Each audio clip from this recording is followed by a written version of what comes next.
Your daughter violated community standards, Mr. Harlan. We don't tolerate indecency at Maple Crest. Patricia stood on my porch, arms folded, smiling like she already owned the verdict. Her security guard shifted awkwardly behind her, but Patricia didn't blink. I didn't argue, not right away. Instead, I reached for the bright orange notice taped to my door and held it between us. You're calling this indecency? You do realize I'm the engineer who signed off on this pool structural redesign? I know every bolt and rail in that place, and I know exactly who raised the funds to save it. Her smirk faltered for a split second. If you've ever felt that surge of power when standing up to bullies, hit subscribe now. This showdown is about to become a masterclass in fighting back. My name's David Harlan, I said, my voice steady. I keep cities safe for a living, and I buried my wife 2 years ago after she spent her last months fighting to rebuild that pool for this community. You're not just coming after a teenage girl, you're spitting on her memory. The words hung between us, heavier than the humid summer air. Patricia opened her mouth, but I kept talking.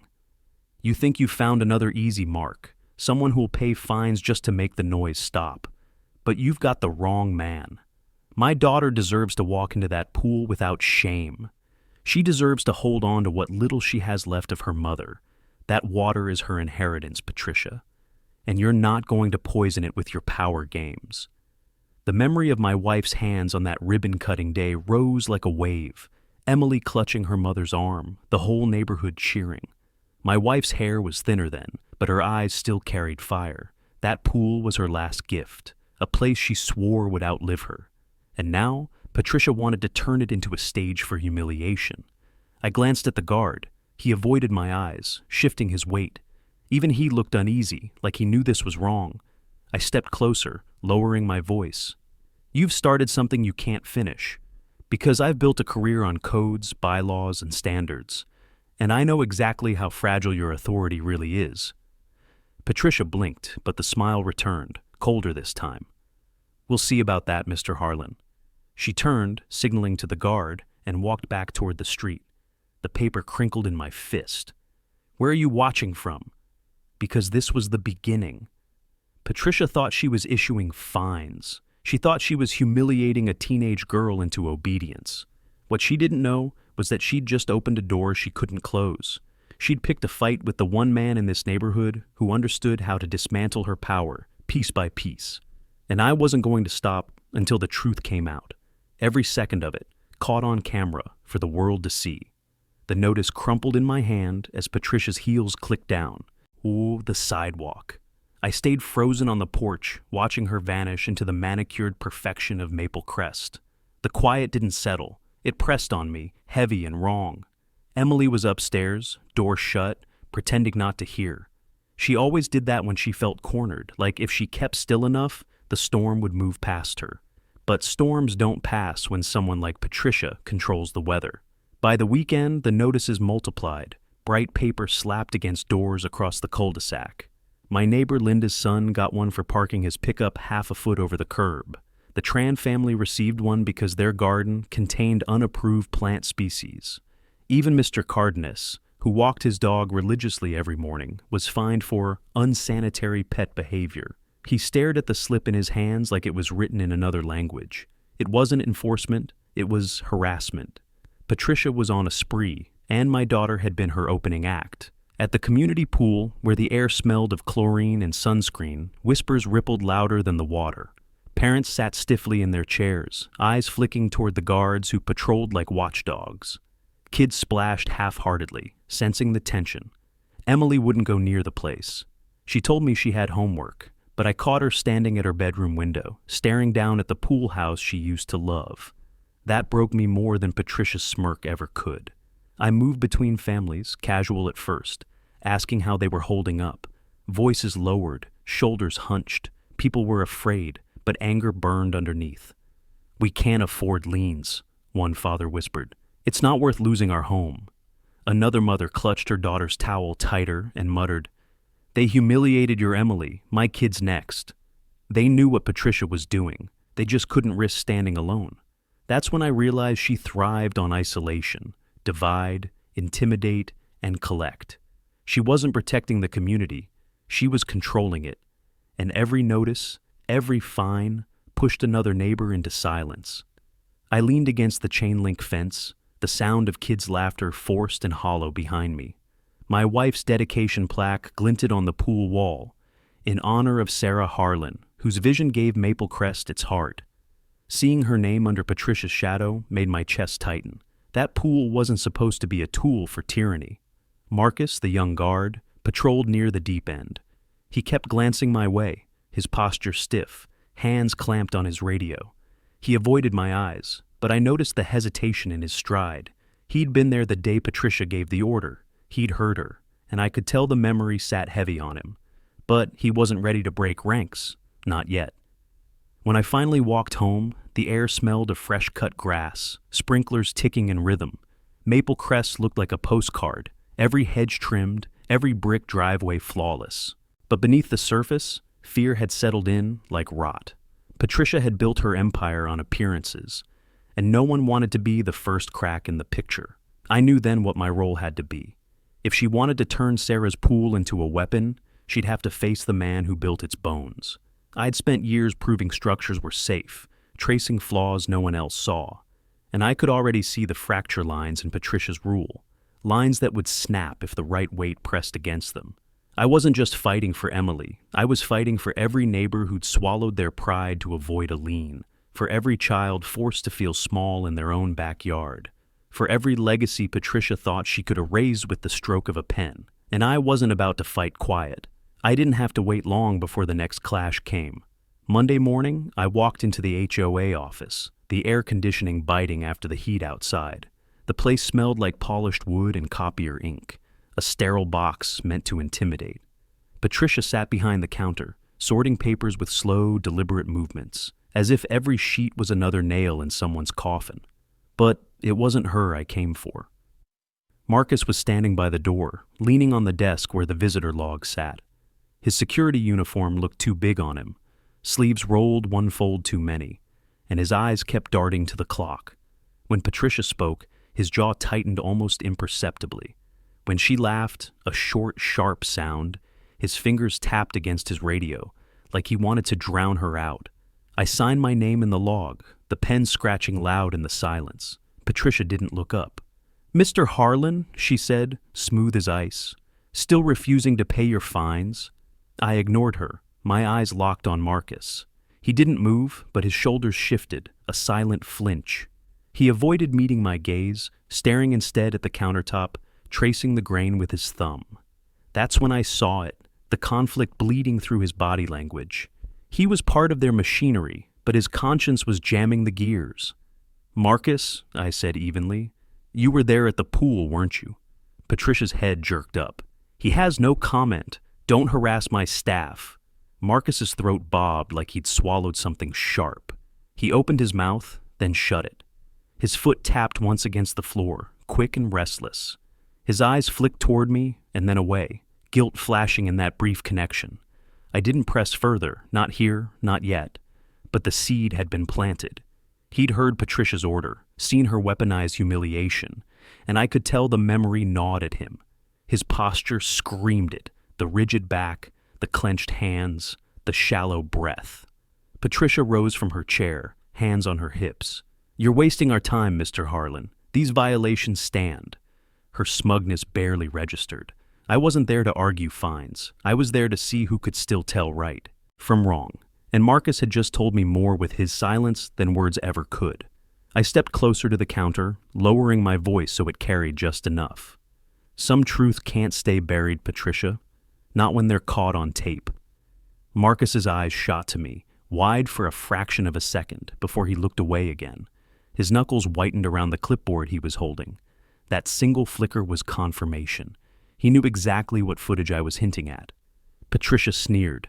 "Leave, Mr. Harlan, or I'll add trespassing to your list." I turned, slow and deliberate, letting the door creak as I opened it. Marcus stood motionless, but the tension in his shoulders buzzed like a live wire. He was trapped between orders and conscience, and sooner or later, he'd have to pick a side. Outside, the sun hit me full force, burning away the artificial chill of the office. My chest tightened, not from fear, but from certainty. Marcus was the crack in her wall of control, and cracks, once they start, only spread. For now, I walked back across Maple Crest, every perfect lawn mocking the ugliness underneath. Emily's window was open when I reached home, the faint sound of her music drifting down. She was trying to drown it all out. I couldn't let her carry that weight alone. The HOA thought fines and threats would keep us caged. They hadn't accounted for guilt eating away at their own guard, or for a father who refused to let his daughter's dignity be trampled. The fracture lines were deepening, and I was ready to press. By Thursday, the escalation hit like a hammer. I came home to find a certified letter sticking out of my mailbox, stamped with the HOA's seal. Inside, Patricia's words bled across the page in tight, clipped sentences. Failure to pay fines will result in suspension of all community privileges. Continued refusal may initiate lien proceedings. They weren't just after Emily's dignity anymore. They were threatening our home. I stood in the driveway, the paper trembling in my hands.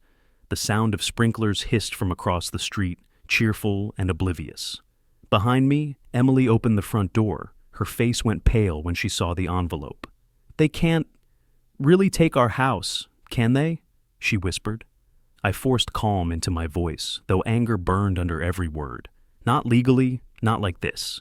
But I knew fear was Patricia's sharpest tool, and she just shoved it straight into Emily's chest. I folded the letter carefully and slipped it into my pocket. The driveway felt too exposed, so I motioned for Emily to go back inside. My pulse hammered in my ears as I followed.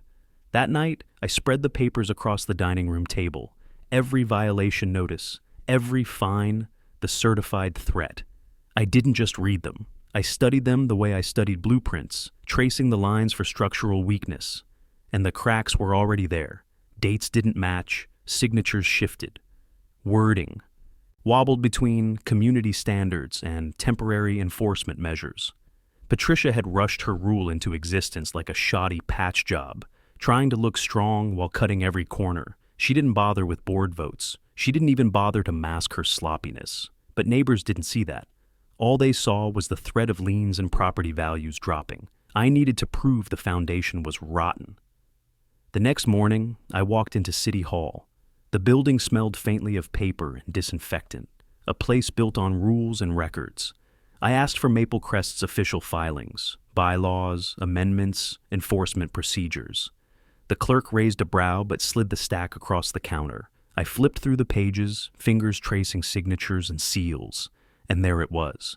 No record of Patricia's decency rule, no amendment filed, no vote logged, nothing. She'd invented it out of thin air, then weaponized it with official-looking letterheads. I copied everything, the machine humming steadily, each sheet a nail pried from her fortress. As I left City Hall, the summer air hit me like a furnace, but inside, I felt cold, sharp clarity. Patricia wasn't just cruel, she was reckless. And that recklessness was my leverage. When I pulled into the neighborhood, Patricia's car was already parked near the pool. She stood outside, clipboard in hand, barking orders at another guard. Marcus was there too, shoulders stiff, eyes darting as she spoke. His lips pressed tight, but I caught it, that flicker of unease when her voice rose. She noticed me watching. Her smirk returned, sharp and polished. She tapped her clipboard like a warning. I raised the packet of copied records in my hand, just high enough for her to see. Her smile froze, then thinned into a line. For the first time, I saw her confidence falter. Emily peeked from her window when I walked inside, worry written across her face. I set the papers on the table, resting my hand on them like a promise. "They want us scared," I told her. "But fear only works if the rules are real, and I just found out hers aren't." Emily's eyes widened. Hope flickered where fear had lived. Patricia thought her threats would break us. Instead, they'd given me proof, and proof was the one thing she couldn't bury. Saturday morning broke with the thrum of tension threading through Maple Crest. By 9, Patricia had already made her move. Laminated notices taped to every community bulletin board. Warnings printed in bold red type. Non-compliance will result in lien procedures. Suspensions effective immediately. She wanted fear to spread before anyone had time to question her. And judging by the murmurs near the mail kiosks, it was working. Parents whispered. Kids glanced nervously at guards posted by the pool, and the air itself felt heavier. But Patricia had overlooked something. Fear works best in silence, and I had no intention of staying quiet. I started with my immediate neighbors, walking door to door with a folder of documents I'd pulled from City Hall. Each page, stamped with the official city seal, carried more weight than Patricia's empty threats. I showed them how no vote had been recorded, how no amendment had ever been filed. Her decency rule wasn't law. It wasn't even legitimate policy. At first there was hesitation. People had lived under her thumb too long, conditioned to believe resistance was impossible. But once one family saw the gaps, others leaned in. The Jacobs couple whispered that their own daughter had been warned for wearing shorts by the pool. Mrs. Delgado admitted Patricia fined her for leaving wind chimes up too long into spring. By noon, whispers turned into conversations. Small groups gathered under porches and at the end of driveways. They weren't just afraid anymore. They were curious. And curiosity is the seed of resistance. The symbolic heart of the neighborhood, the old oak tree that stood at the park's edge, became the meeting point. It had been there long before the HOA, branches arching wide like a reminder of permanence. Children had played under its shade for decades. It was the right place to start something new. I laid out the evidence beneath the oak's branches, copies of bylaws, signatures that didn't match, enforcement measures that had never been ratified. Patricia's rule was an illusion propped up by fear, nothing more. The faces around me shifted. Suspicion turned to anger, anger to resolve. People weren't just worried about their own homes anymore. They were seeing the broader danger. If Patricia could invent one rule, she could invent another. And another. That's when the question came. So what do we do? The bylaws themselves had the answer. Buried in the original filings was a clause most had forgotten. If a third of the homeowners petitioned, they could force a special meeting to vote on board actions. If more than half agreed, they could reverse them. Patricia's power wasn't absolute. It had simply gone unchallenged. I explained it, page in hand, my voice calm but firm. Murmurs grew louder. Someone passed around a notebook, and signatures began to flow. By 3 o'clock, we had nearly half the neighborhood signed on. Parents, retirees, young couples, all tired of being bullied. Each name was a strike against Patricia's illusion of control, but she wasn't blind to what was happening. As we stood beneath the oak, Marcus arrived, clipboard clutched in his hand. His eyes flickered between the gathering crowd and me. Sweat clung to his temple despite the shade. Patricia had sent him to intimidate us, but his body language betrayed him. Shoulders tense, jaw tight. He shifted on his feet as though torn between orders and conscience. He mumbled the official line about unauthorized gatherings, but his voice lacked conviction. He saw the signatures. He saw the faces hardened with resolve. And something in his eyes told me he didn't want to be on Patricia's side when this ended. We didn't confront him. We didn't need to. The petition was already a tidal wave, and he was just one man caught in its current. He lingered, silent, then left, without taking a single name from his clipboard. As the sun lowered and shadows stretched across the park, the signatures filled 2 pages. Patricia had tried to isolate us, but now the neighborhood was moving together. The oak tree stood tall above us, branches whispering in the breeze. It wasn't just a meeting spot anymore. It was a symbol, proof that Patricia's rules were not eternal, proof that this place belonged to the people who lived here, not the board that claimed to own them. And as I folded the petition into my folder, I knew we had just shifted the balance of power. That night, the neighborhood buzzed with quiet anticipation. Lights flickered in windows long after midnight, families whispering at their tables about what might happen next. The petition had given people hope, but Patricia wasn't the type to back down gracefully. By morning, her response arrived. Certified letters, hand-delivered by security guards, stamped in bold with notice of non-compliance. She was accelerating her threats, jumping straight to liens, suspensions, even talk of legal action. It was a scare tactic, and she expected us to fold. But Patricia had miscalculated. She assumed we'd scatter back into silence. Instead, the letters became fuel. Neighbors gathered in driveways, holding envelopes like evidence, trading stories of intimidation. The fear that once kept them apart now bound them together. I knew we couldn't let Patricia frame the narrative, so I called for a meeting, an open one, not whispered under porches or limited to small circles. We chose the community clubhouse, the one place Patricia had used for years to project her authority. Tonight, We would use it to break that illusion. By 7, the room was packed. Folding chairs scraped against the floor, kids squirmed in parents' laps, and the low hum of conversation filled the air. At the front of the room, I set up a projector connected to my laptop. I wasn't there to rant or stir emotion. I was there to show facts Patricia couldn't spin. When the screen lit up, silence fell. I clicked through slide after slide, the original bylaws, the amendment requirements, the missing records Patricia had never filed. Then came the clincher, the clause about homeowner petitions. Every page bore the city's stamp, every line verifiable. Murmurs rippled through the crowd. Heads nodded, jaws tightened. For the first time, the community saw in black and white what I had already uncovered. Patricia had been enforcing rules she had no legal standing to impose.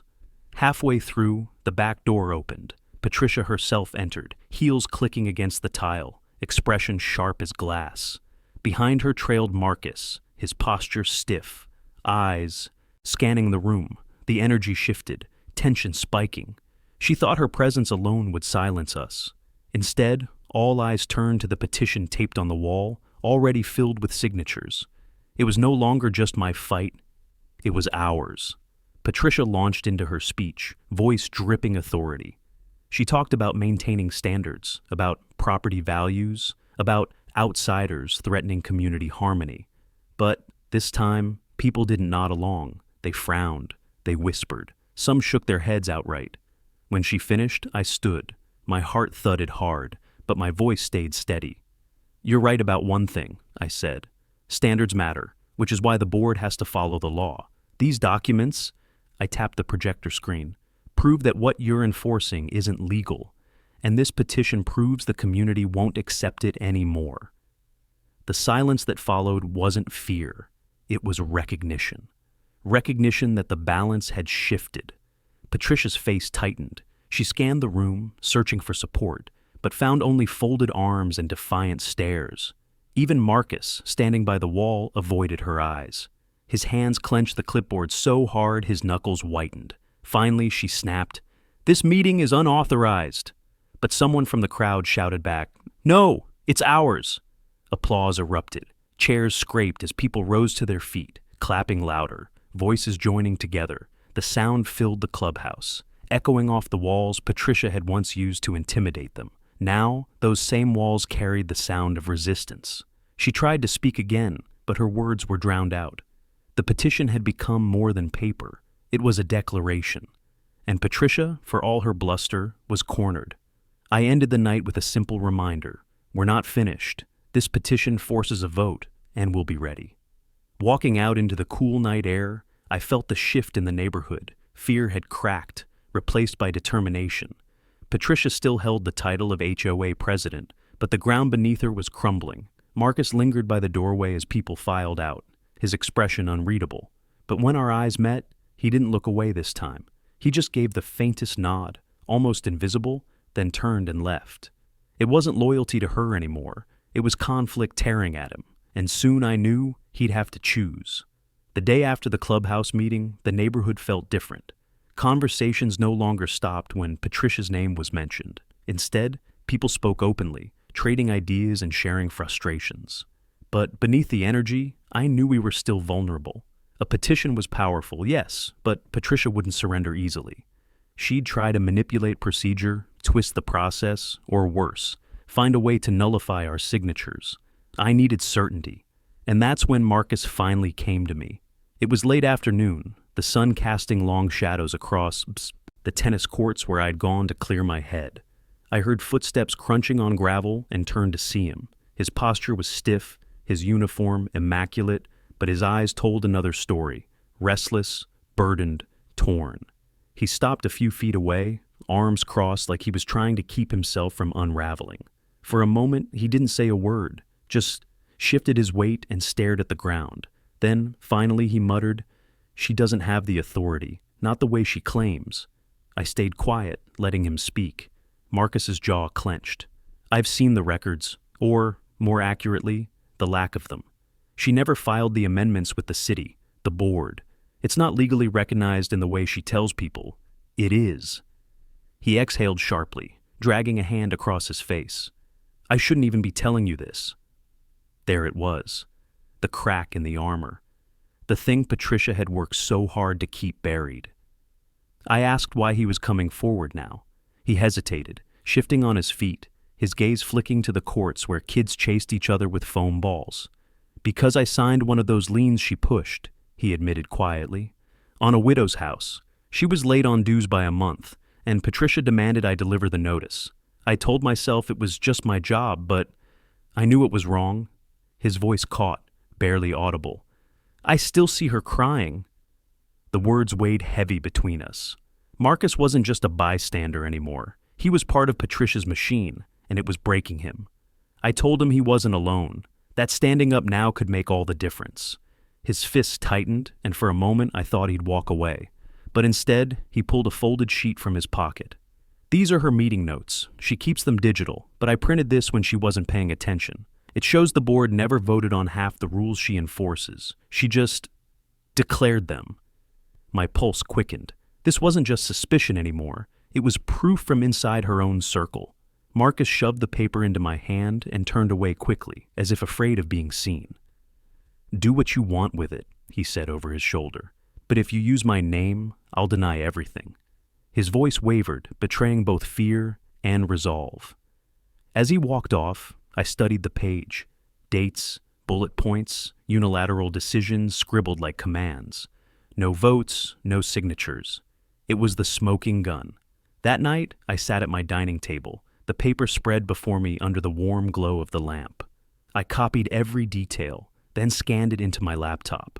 It wasn't enough on its own, but combined with the bylaws and petition, it was devastating. Patricia's authority was an illusion, stitched together with intimidation and unfiled amendments. Still, the weight of Marcus's struggle stayed with me. He was risking his position, maybe even his livelihood, to hand me this. And he wasn't doing it for recognition. He was doing it because guilt had finally pushed him past silence. By midnight, I had a plan forming. This evidence wouldn't just sit in my files, it would anchor the strategy, give the petition teeth. Patricia had ruled with threats. We'd answer with truth. I looked again at the clubhouse lights glowing faintly in the distance. Soon, that building would host the confrontation Patricia couldn't control. And when it did, Marcus's whispered confession would be the keystone. The next morning, I woke before dawn. Sleep had been impossible after Marcus's confession. His words replayed in my mind like a loop. She doesn't have the authority. The evidence he slipped me wasn't just a piece of paper. It was the linchpin. If Patricia's own enforcer admitted her rulebook was fiction, the entire house of cards could collapse.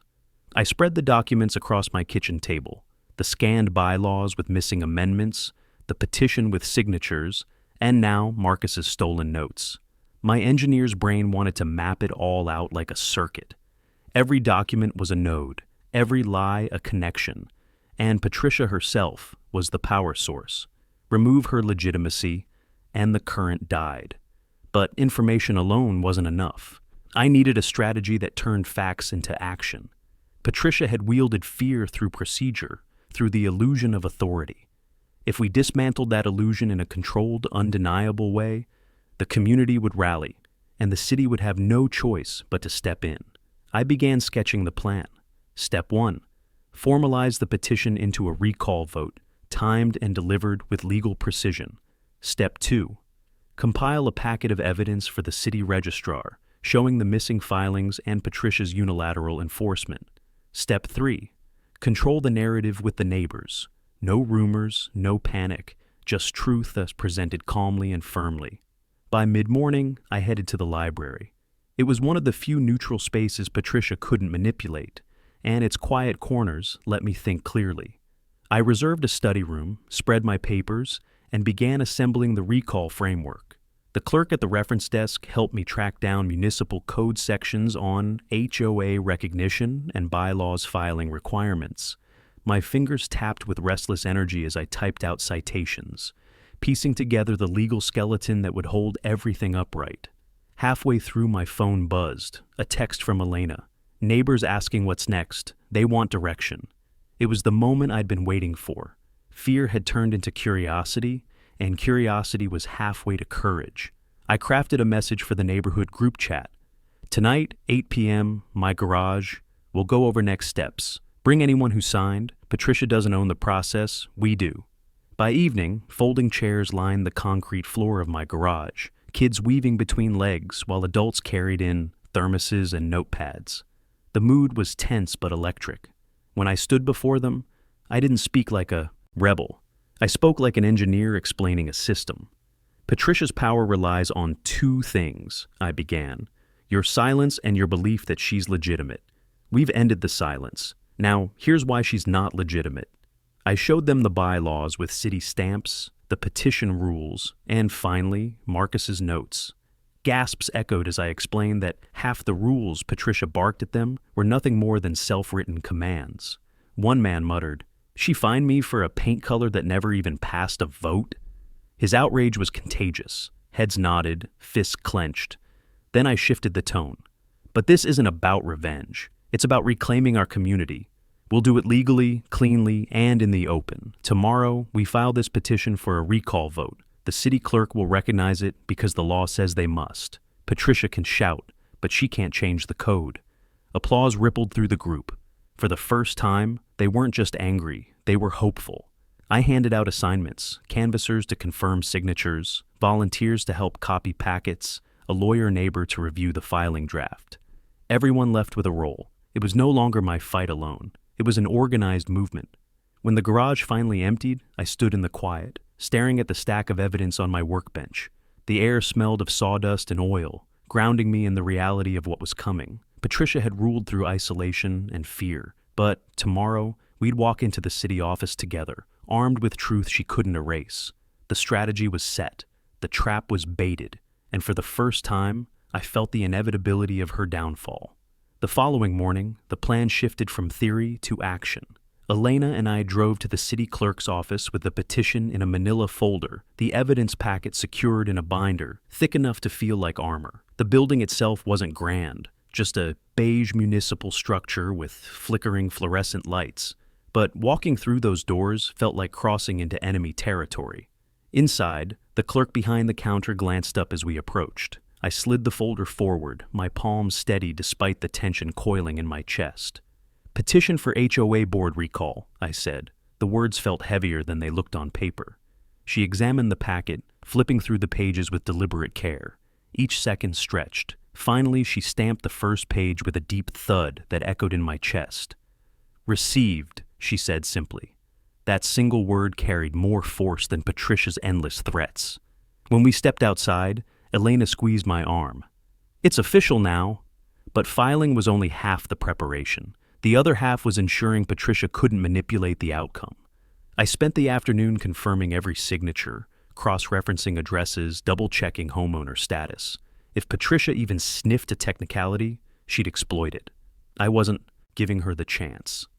That evening, the neighborhood gathered again, this time in the backyard of a retired couple who'd volunteered their space. String lights glowed above the crowd, and a folding table held stacks of flyers I'd designed. On them, clear and simple language explained the recall vote, what it was, why it mattered, and how the process worked. I stood at the table, handing out packets like blueprints. "Patricia will claim this is illegitimate," I told them, "but the law is on our side. The city clerk has our filing, and as long as every vote is counted, she can't stop it." Neighbors nodded, their eyes sharp with determination. They weren't just following me anymore. They were owning the fight. A teenager passed out flyers to parents. A retired vet offered to drive seniors to the vote. Even the usually quiet young couple on the corner volunteered to host a sign-making night. But as much as I welcomed their energy, I knew Patricia wasn't sitting idle. She'd be plotting, rallying her loyalists, spreading her narrative of protecting standards. That's why I reached out to Marcus again. We met in the dim parking lot behind the grocery store, the air heavy with the scent of asphalt and exhaust. He looked more ragged than before, the stress pulling lines into his face. Still, he showed up. "She knows something's shifting," he said, glancing around nervously. "She's calling emergency board meetings, trying to push through amendments retroactively. She wants to file them fast, make it look like they were always in place." I clenched my jaw. That was Patricia's style, rewrite history to fit her control. But Marcus handed me another lifeline. She can't backdate filings. The registrar stamps everything. If you can show the gaps, her attempt falls apart. That was it, the preparation I needed. Proof not just of what Patricia failed to do, but of what she was trying to cover up. I thanked him, and for the first time, Marcus didn't look away. His voice dropped. I'm not proud of what I've done for her. If this helps make it right, then use it. When I got home, I sat at my workbench again, spreading out the notes, bylaws, and Marcus's insider warnings. The system was clear now. Patricia's authority had never been legitimate, and her attempts to paper it over were legally impossible. All I had to do was present it at the right moment, in the right place where the community and the city could see. The recall vote was coming fast. Patricia thought she still controlled the stage, but I was done playing defense. Every file was organized, every step rehearsed. The preparation was over. The next move would be public, undeniable, and final. The day of the recall vote announcement came like a storm rolling over the horizon. Flyers had already circulated, whispers had turned into firm commitments, and Patricia's grip on the community was loosening with every hour. Still, I knew better than to underestimate her. She tried to seize control of the narrative right up until the final minute. That morning, I gathered everything at my workbench: bylaws, petitions, Marcus's leaked notes, and copies of the city's stamped filings. Each set was bound neatly, labeled, and ready for distribution. My training as an engineer had drilled one lesson into me: redundancy saves you when things go wrong. So, I made 5 full packets, each entrusted to a different neighbor. Patricia could tear up one copy, scream over another, but she couldn't erase them all. By noon, I was at Elena's kitchen table with a small group of neighbors reviewing strategy. She poured coffee as we mapped out who would speak, who would manage the vote logistics, and who would serve as witnesses. The tension in the room was thick, but beneath it was something sturdier: resolve. No one wanted to go back to being afraid. That evening, the community center was lit up brighter than I'd ever seen. Cars lined both sides of the street, and people spilled onto the sidewalk waiting for the doors to open. Inside, folding chairs filled every inch of space.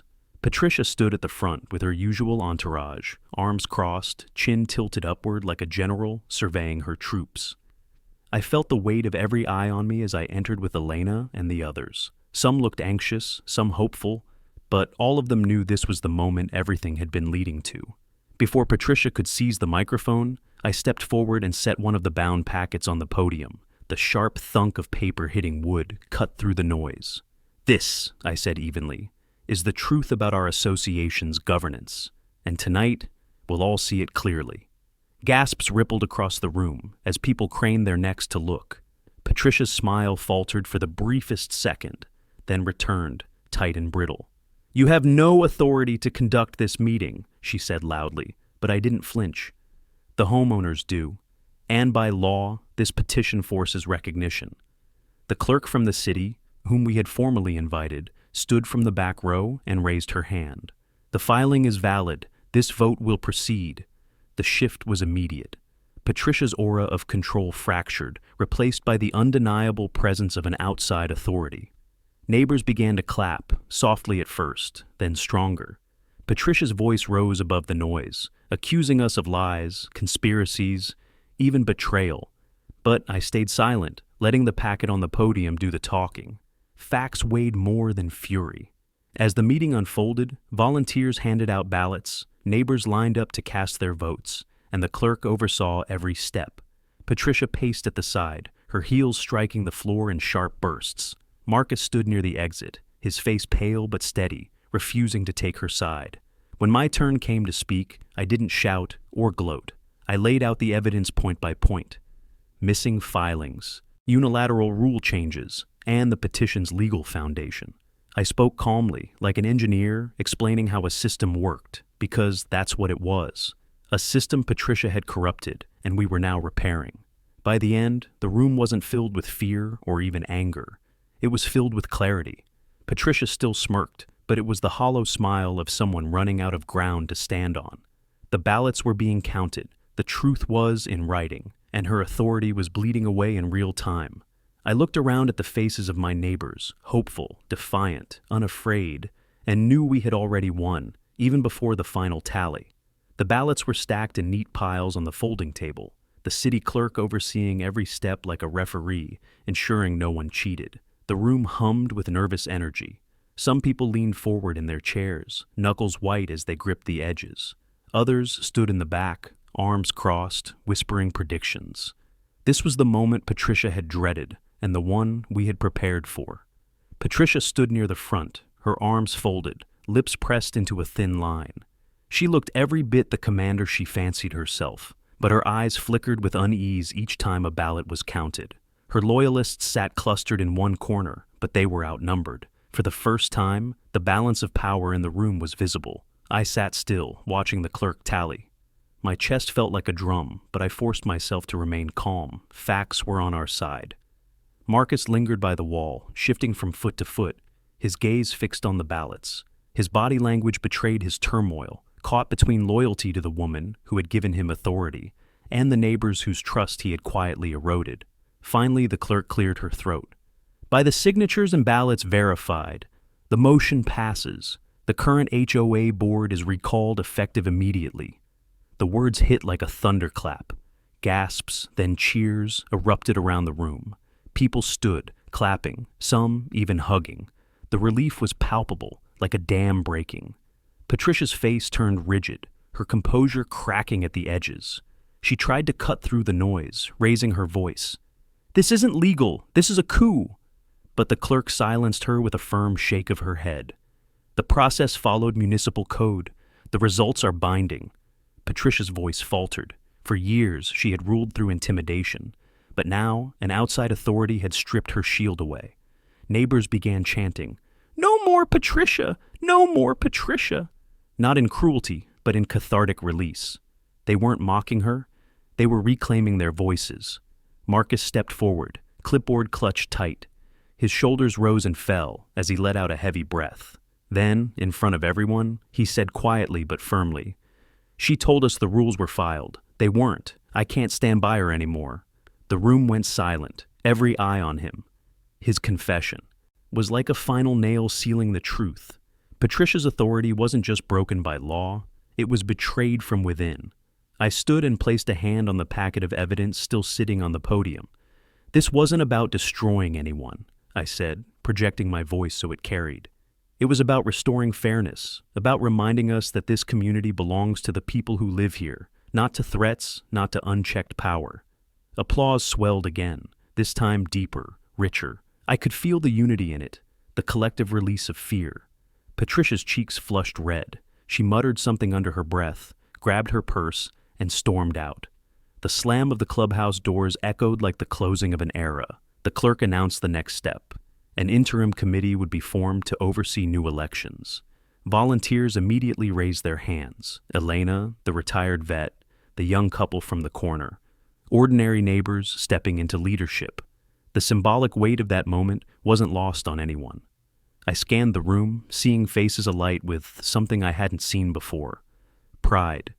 Parents who'd once whispered about fines were now planning barbecues. Seniors who had hidden their frustrations were smiling openly. The community felt alive again. Before we adjourned, I took a breath and said, "If you've ever felt the rush of standing up to bullies and winning, hit subscribe right now, because this is only the beginning. We're rebuilding something better, and I want you with us every step of the way." The crowd erupted once more, but this time, it wasn't just noise. It was ownership. The fight wasn't mine anymore. It was ours. The clubhouse was almost empty now. Folding chairs stood crooked, paper cups and flyers scattered across the floor. The echoes of cheers still lingered in the air, but outside, night had fallen, and the street lamps cast long shadows across the neighborhood we had just reclaimed.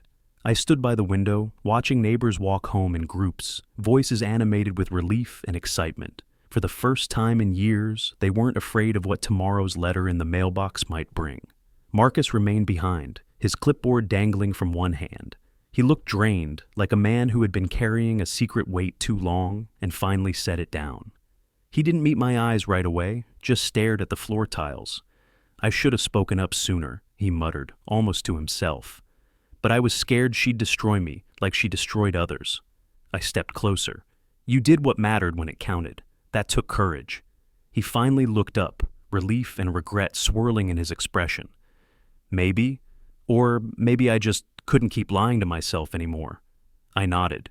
His confession had sealed Patricia's downfall, but it had also freed him. That, too, was part of the victory.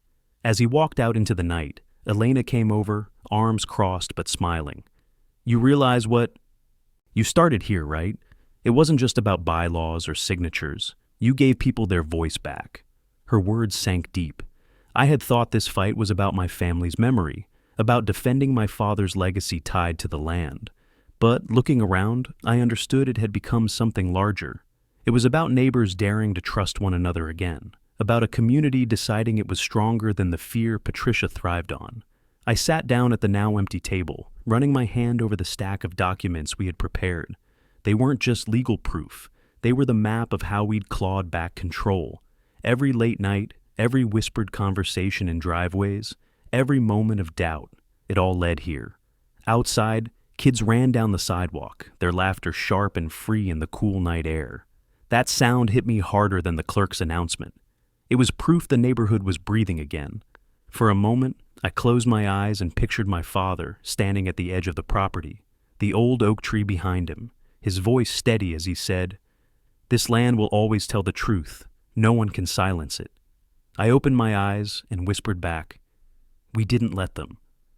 The battle was over, but the work had only begun. Tomorrow, we'd need to form new committees, set fair rules, make sure no one person could seize power again. Yet, for tonight, victory was enough. I gathered my things, flicked off the clubhouse lights, and stepped outside. The air smelled like wet grass and wood smoke from a neighbor's fire pit. Patricia's shadow had finally lifted, and in its absence, something brighter had already begun to grow. I turned once more to the camera, the way I had in the beginning, my voice steady, my heart lighter. If you want more stories of homeowners standing up to HOA tyranny, hit subscribe right now, share your story in the comments, and let me know where you're watching from. Because this isn't just my fight, it's ours, and together, we're just getting started.